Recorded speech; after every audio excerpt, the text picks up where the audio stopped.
It is April 16, 1:49 Pacific Standard Time. You guys, there's news, but there's not really news because everything's on standby because of the ceasefire negotiations. So I'm going to give you guys my opinions. Let's get into it. So Norway is now joining Spain and other countries. South Korea actually spoke kind of negatively against IS, standing on the right side. Norway is saying that IS must be isolated globally to punish it for creating unrest and chaos around the world. Belgium has seized 2 shipments of British military components bound for IS. Now, I've been saying that this ceasefire thing, it's all for politics. IS is going to do what IS is going to do. They're stalling. They're buying time. The U.S. included, right? And the U.S. is not us. When I say U.S., I should be saying Trump's side. They're buying time. Now, I think Trump is really between a rock and a hard place. Because on one side, if he doesn't do what IS wants, he's... But on the other side, if he keeps doing what he's doing, he's... So there's really no win for Trump at this point. Saudi is saying that it will help Gulf countries to import oil and gas via the pipeline instead of the Strait of Hormuz. Now, they can do that, but again, Iran's sitting there with their drones and they're like, go for it, including the block of the block, right? The US has blocked outside of the Strait of Hormuz, almost like a second checkpoint. And the US is like, nobody is getting out, right? And we talked about this. But now they're trying again with the pipelines and they're like, man, we're going to do this. China, in the meanwhile, is telling all countries, they're going to be pushing all countries to join the Geno case of South Africa against IS. Now, if you guys know anything about South Africa's history, South Africa went through a lot of stuff, okay? Kind of reminiscent of what the Pallies went through. But Iran, and many other countries are now saying that they're going to take IS off the map. And Iran is now even saying that even if we go down, they take out all of us, we will take out IS. Now, speaking of China, right? Trump basically says that the Strait of Hormuz is no more available to China.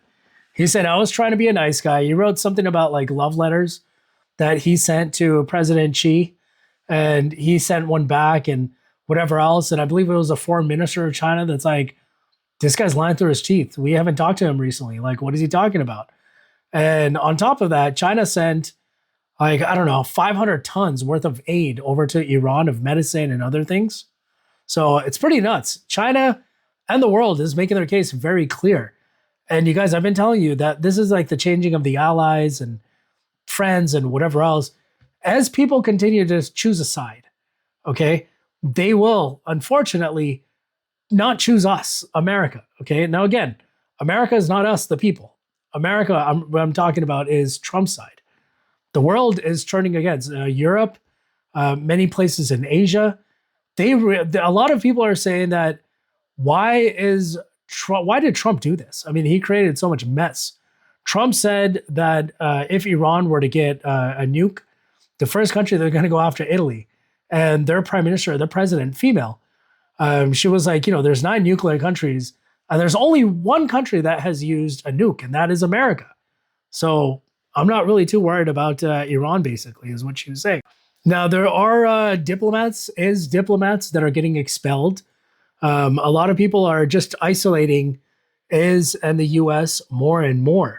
Qatar even officially denies the U.S. to use its land against Iran. Now, guys, it's just a matter of time. It's just a matter of time. I had made a prediction. Give it 2, max 3 years. I think it's going to be under Trump's term.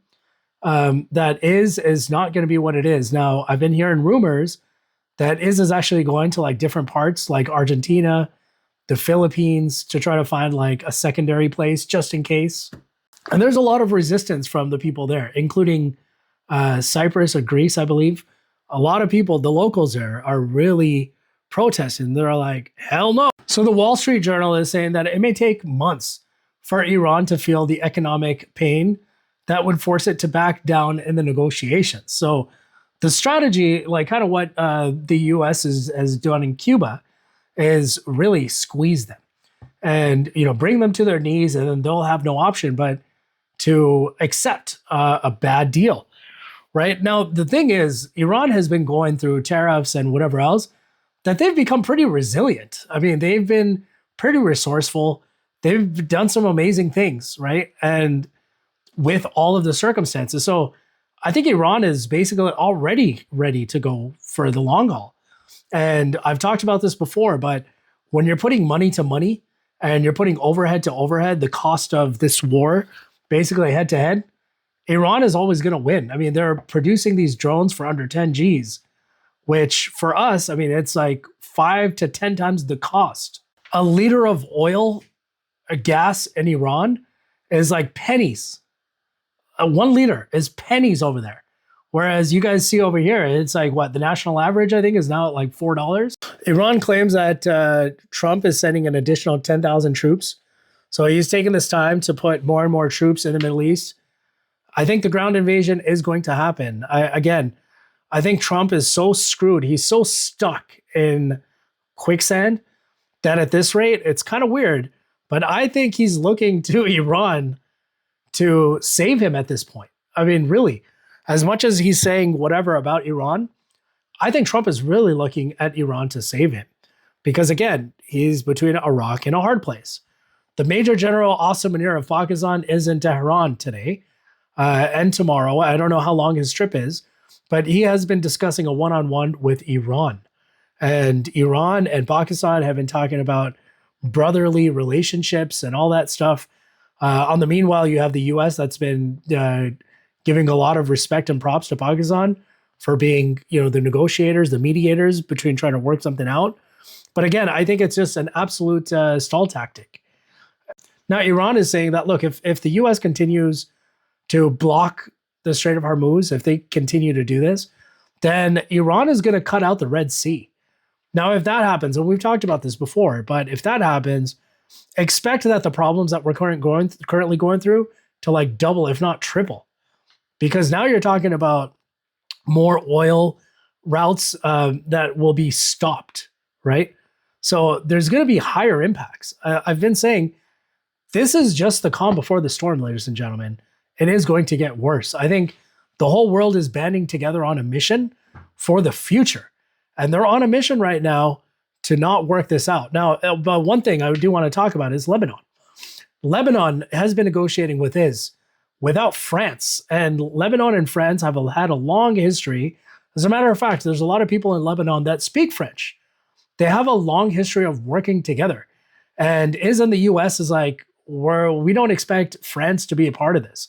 We don't want them to be a part of this. Now, if I'm not mistaken, France is a nuclear power. And the dude over there, what's his name? The French Macron, right? Macron, the president. He's been kind of like a smartass. Like he hasn't really been bowing down to Trump. So he offers a lot of resistance. Now, the US they want Lebanon, and if they haven't already, which I think they have, they want Lebanon to make a deal and basically do whatever is in US says, right? In exchange, they're going to get hooked up, probably financially, probably with power. But in the end of the day, I think Lebanon, the government of Lebanon, needs to take a hard look at a lot of their neighbors and see how these negotiations worked out for them when they made a deal with Because ultimately speaking, as much as you want to call this a Muslim thing or a Christian thing, in the end of the day, Lebanon will lose their land. So that's what his ball and whatever these guys, that's what they're fighting for. So we'll just have to wait and see what the heck happens. But guys, this is the calm before the storm. It's definitely going to get worse, in my opinion, before it gets better. That's it for today, you guys. Have a beautiful morning, and I will see you tomorrow.